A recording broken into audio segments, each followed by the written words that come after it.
.tg امشب شب عروسی جنونای من است، مرگ محبت و دل دیوانای من است. ای شهر عشق چون دلی من گشته خراب، موای تو به سینه ویرانه من است.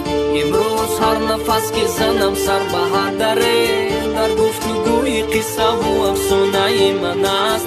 بزم عروسی تو صدا میدهد بلند، بندالای خاموش که در خانه من است.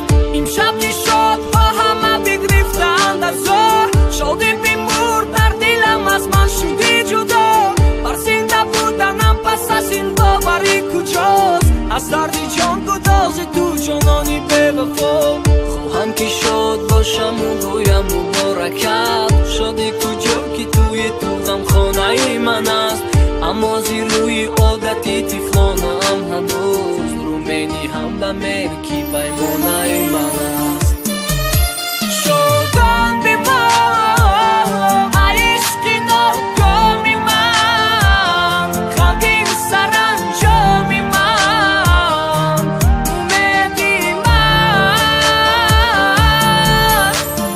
زنده‌ام با درد دردی تو، با یاد شیرینی تو عزیزی من.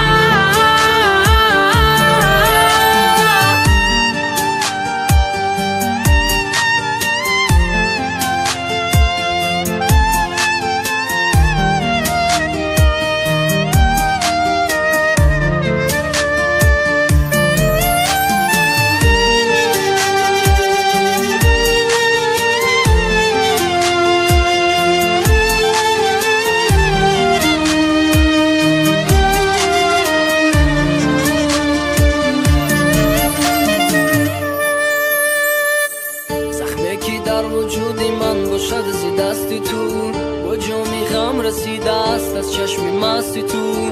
گلباغی باورم شده پژمرده نازنین، شاخ گل محبتی ما رو شکستی تو. و این همه محبتم رفته تو به اساس، در پیکرم نهاده غم و درد به قیاس. گفتم که میروی و فراموش میشوی، شام عروسیت شبی مرگم شد و خلاص. امشب تمام زندگی برگشته بخش شد، از روز و شب گذشتنم سختی سخت شد. امشب نصیبی دیگری مانند اختره، از حسرتت زمین و زمان لخت لخت شد. راحت سفید روزی من رو کرده ای سیاه، مهری من از قضا و قدر دارد نگاه. روزه اگر به پرسشی من آمدی بودی، در خاکی من غمی تو دمیده از چون گیاه.